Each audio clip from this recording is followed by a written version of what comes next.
सुप्रभात। आप सभी बच्चे कैसे हैं? आशा करते हैं कि आप सभी अच्छे होंगे, खुश होंगे और मन से पढ़ रहे होंगे। लेकिन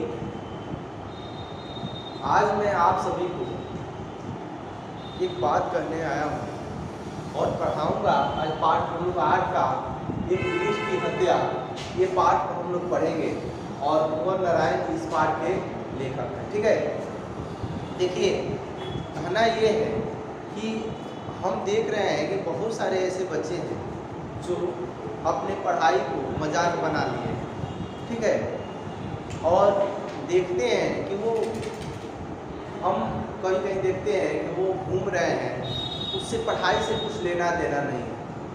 एक बच्चा हमसे मिला भी था, उससे हम पूछे कि बाबू कहाँ जा रहे हो, क्या कर रहे हो? तो कह रहे सर हम टहल रहे हैं। आप हमें बताइए कि टहलना तो ठीक है, लेकिन आप कितना घंटा टहलती हैं, कितना घंटा टहलती हैं? आप ऐसा नहीं कीजिए, आपका समय जो है बहुत कीमती है। बहुत समझिए कि ये समय आपका जो चला जाएगा फिर आएगा नहीं। आप लोग का जो एग्ज़ाम है, एग्ज़ाम एकदम समय से ही होगा और ये बीमारी तो ऐसे ही चलती रहेगी, क्योंकि आप देखिए अगले साल और इस साल भी है, कहीं हो सके तो बीमारी गंभीर हुई तो आगे साल भी रहेगी। लेकिन आप पढ़ाई कंटिन्यू जारी रखिए, घर पे पढ़िए। आप सभी टीचर वीडियो बना के भेजते हैं, उनसे सभी पर आप व्हाट्सएप पर प्रश्न कीजिए, हमें भी प्रश्न कीजिए, लेकिन आप पढ़िए। ठीक है, आप पढ़िएगा तभी आपका रिजल्ट अच्छा होगा। ऐसा आज तक नहीं हुआ है कि कोई बच्चा नहीं लिखा हो वो उसका नंबर ज़्यादा आया हो। देखिए कई बार ऐसे देखने को मिलता है, कहते हैं वो नहीं पढ़ता था लेकिन उसका अच्छा नंबर आया है। ऐसा गलत है। देखिए होता ये है कि वो पढ़ता नहीं था, वो पढ़ता था लेकिन वो आपसे दिखा कर नहीं पढ़ता था। ठीक है, पढ़ता था लेकिन वो आपसे दिखा कर नहीं पढ़ता था। बहुत सारे बच्चे ऐसे हैं जो आपको मिल जाएंगे, लेकिन वो पढ़ते, देखिएगा कि वो पढ़ता नहीं होगा, नहीं, वो समय से रात में सुबह में, ठीक है, पढ़ता होगा, मेहनत करता होगा, आपसे दिखाता नहीं होगा। और आप लोग उसके देखा देखी आप भी घूम रही हैं, वो तो घूम ही रहा है, लेकिन देखिएगा उसका नंबर ज़्यादा आएगा, आपका नंबर कम आएगा। इसीलिए आप लोग दूसरे को एक देखा देखी नहीं कीजिए, वो पढ़ेगा तो हम पढ़ेंगे। आप लोग अपना एक समय बनाइए, एक सूची बना लीजिए, हमको सोमवार को क्या पढ़ना है, मंगलवार को क्या, 7 दिन का 7 बनाइए और कुछ ऐसे समय बनाइए जिसमें सब विषय का हम पढ़ेंगे। ठीक है, इससे आपका क्या बोलते हैं अच्छा नंबर आएगा और ज्ञान भी बढ़ेगा। ठीक है, यही कहना था, क्योंकि मैट्रिक का जो परीक्षा होता है ये आप लोग का जड़ है। इस परीक्षा में आपका नंबर कम होता है, उसके बाद से आप इंटर में जाएंगे, फिर आपका हौसला कम हो जाएगा, बीए में जाएंगी, उसके बाद से क्या करेंगे। इसीलिए मैट्रिक को जड़ को मजबूत कीजिए। जैसे एक घर को बनाते हैं तो क्या करते हैं जी, जो नीचे का नींव होता है उसको मजबूत करते हैं, तभी ऊपर कई तालाब बनाते हैं। वैसे ही आपका ये मैट्रिक जड़ है, अगर इसको आप लोग कमज़ोर कर दीजिएगा तो ऊपर क्या कीजिएगा आप सोचिए। ठीक है, चलिए, बहुत सारी बातें हो गई जो आप लोग को बताना ज़रूरी था। आज हम रास्ते में आए, कल भी देखे बच्चा को, तो सोचे हम आप सबको बताएं और ये समझा दें कि आपके जीवन में ये समय जब ख़त्म हो जाएगा फिर आने वाला नहीं है। ठीक है, चलिए, पाठ 8 जो है, कल हम लोग इसके जीवनी जो कुंवर नारायण जी हैं और इनकी जीवनी को समझे थे, और इससे पहले हम इस पाठ के कुछ शब्दार्थ थे उसको हम बताए थे। आज इस पाठ का हम लोग सारांश जानेंगे। ठीक है, सारांश में क्या है कि एक वृक्ष की हत्या।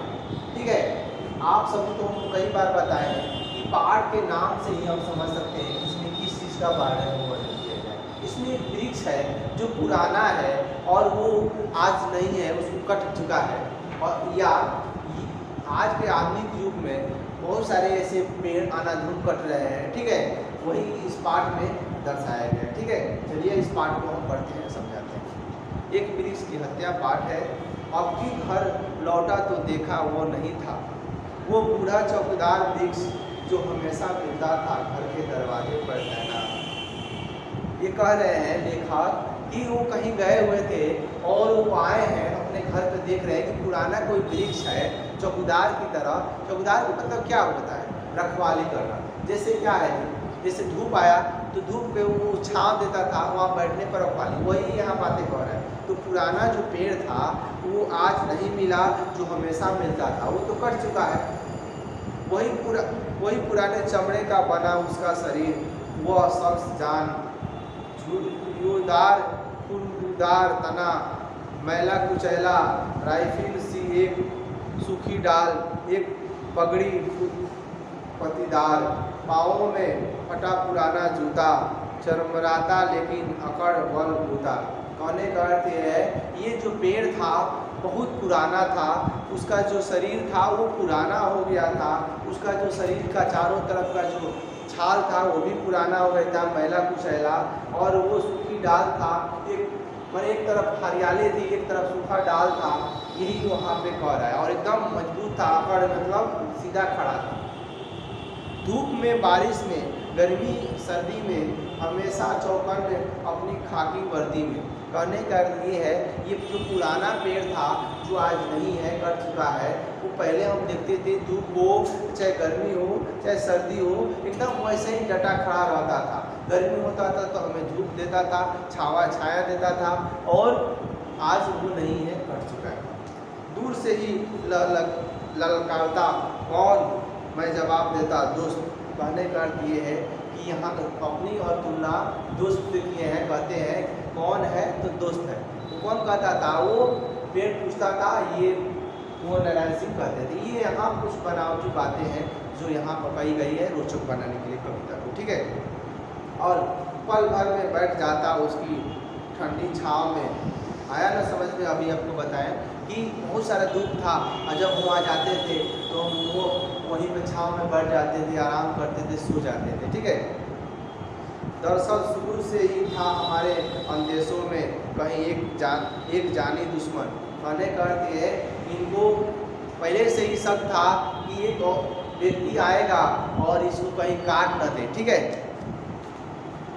कि घर को बचाना है लुटेरों से, शहर को बचाना है नादिरों से, देश को बचाना है देश के दुश्मनों से, बचाना है नदियों को नाला हो जाने से, हवा को धुआं हो जाने से, खाने को जहर हो जाने से, बचाना है जंगल को मरुस्थल हो जाने से, बचाना है मनुष्य को जंगल हो जाने से। कह रहे हैं लेखक कि ये संसार में आज क्या हो गया है कि अनाधुन पेड़ों की कटाई हो रही है, और ये कह रहा है कि वैसे पेड़ों से बचाना है जो अनाधुन पेड़ को काट रहे हैं, वैसे शहर को बचाना है जहाँ एक भी पेड़ पौधे नहीं हो, वहाँ देश को बचाना है दुश्मनों को जो अनाधुन पेड़ की कटाई कर रहे हैं, रोक नहीं रहे हैं। नदियों को, नाला को, हवा को, खाने के जहर को कह रहे हैं कि पेड़ अगर रहेगा तो उसमें क्या होता है जी, हमारे वायुमंडल को शुद्ध करता है, हमें शुद्ध ऑक्सीजन प्रदान करता है। और ये बचाना है मरुस्थल को, मतलब सारा पेड़ कटा जाएगा तो मरुस्थल हो जाएगा, सारे बालू रेत जैसे राजस्थान में आपको देखने को मिलता है। मनुष्य को जंगल हो जाने से कह रहे हैं कि आज हम लोग को यह संकल्प करना है कि एक पेड़ अगर लगाना है, अगर एक पेड़ काटना है तो हमें 2 पेड़ लगाना है, ठीक है। यही लेखक सारे हमारे पाठ के माध्यम से हम सब बच्चे को, आप लोगों को, आने वाले भविष्य को ये समझा रहे हैं कि आप सभी पेड़ को न काटें। अगर पेड़ जरूरी पड़ता है तो 2-3 पेड़ लगाएं और एक पेड़ को काटें, ठीक है। और जहाँ तक हो सके पेड़ को वैसे ही रहने दें, ठीक है। आजकल तो देख ही रहे हैं आप लोग के गाँव में, शहर में थोड़ा सा भी घर बन रहा है, पेड़ है, उसको सोचते हैं चलो इस पेड़ को काट देते हैं क्योंकि ये रहेगा तो घर का डिजाइन खराब हो जाएगा, घर का शोभा खराब हो जाएगा, क्या जी। थोड़ा सा घास फूस होता है, पेड़ होता है आपके आसपास में, छोड़ा उखाड़ कर फेंक देते हैं, काट कर फेंक देते हैं। तो ये जो लेखक है कुंवर नारायण सिंह, ये आप सभी को और हमारे देशवासियों को समझाते हैं और विश्व के सभी लोगों को कि आप सभी पेड़ की रक्षा कीजिए और पेड़ को बचाइए, ठीक है। आज के लिए बस इतना ही। आज हम पाठ 8 का सारांश जाने, अगले दिन हम वर्णिका की ओर चलेंगे या पाठ 9 को पढ़ाएंगे।